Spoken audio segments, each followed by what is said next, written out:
Welcome to the deep dive. Today, we're really getting into verses 26 through 30 of Surah Al-Baqarah. That's right, from the Quran. We've got some great material discussing these meanings, and our mission really is to unpack the key insights for you, our listeners. These verses cover quite a bit: divine parables, the nature of disbelief, creation's power, and yeah, our role as humans on Earth.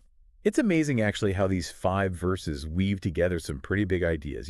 Starting with how messages are sent. Right. Then straight into why some people reject them, and then, boom, the reason we're even here. Yeah. It's quite the sequence. It really is. Okay, so let's dive in.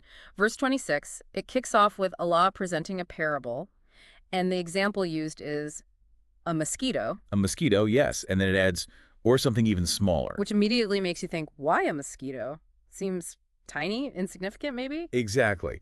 And the context we get is that this was actually a response to people who were questioning these kinds of comparisons, like, why use something so small for such big truths? They were sort of scoffing. Okay, so the lesson there is don't dismiss things just because they seem small or humble. There could be deep wisdom anywhere. Precisely. You might miss something profound if you just write it off. And the verse then highlights this split, doesn't it? How believers and disbelievers react differently. Yes, that's a crucial point. Believers, it says, they recognize it as truth from their Lord. They get that the size doesn't matter. It's the lesson. They see the wisdom. But the disbelievers, they ask, what does Allah mean by this parable? It's the same message, but received totally differently. Yeah, it really shows how your internal state, your perspective changes everything. It's a real aha moment about viewpoint. Absolutely. And this kind of sets the stage for what comes next. Right, because that difference in reception leads straight into describing those who actively turn away, verses 27 and 28. Yeah, the focus shifts. It describes people who break Allah's covenant after it's affirmed. Okay, wait. The covenant. What exactly are we talking about here? Well, it can mean a few things. Could be that sort of innate sense of God we all have, or explicit agreements, promises made. Got it. And then it mentions they sever what he ordered to be joined. Like family ties, community, that sort of thing. Exactly. Things like that. And finally, they spread corruption on earth, which is, pretty broad. Any kind of harmful, destructive action. And the verse labels these individuals the losers. That's stark. It is. It shows a clear progression. Questioning divine wisdom, then actively breaking core principles. And then verse 28 hits with this powerful reminder. It's put as questions, almost rhetorical. Yeah. How can you deny Allah? You are lifeless. He gave you life. He will cause you to die, then bring you back to life, and to him you'll return. It's like stating the fundamental reality of existence. It's a real wake-up call, isn't it, this whole cycle? Non-existence, life, death, resurrection.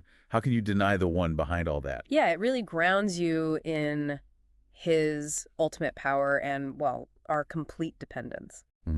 Makes you think. Definitely. And just as you're processing that, the next verses, 29 and 30, shift focus again, now to creation. Right. Verse 29 says, Allah created everything on earth for you. For us. That's huge. It is. Everything. Then mentions he turned to the heavens and fashioned them into 7.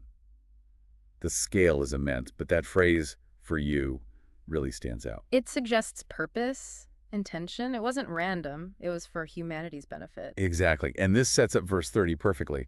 Allah announces to the angels, I will place a Khalifah on earth. A successor, a steward. That's the term, right? Khalifah. That's the one.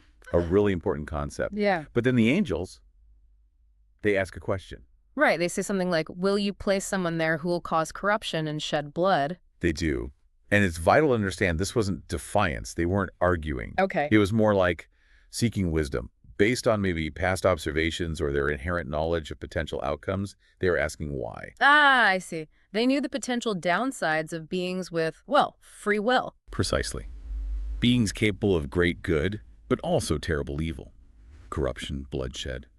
The angels, being pure, questioned the wisdom in that risk. But Allah's answer, though not fully detailed here, implies a greater purpose behind creating humans with this free will. Yes.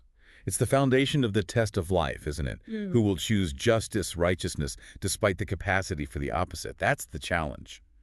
That's the point, maybe.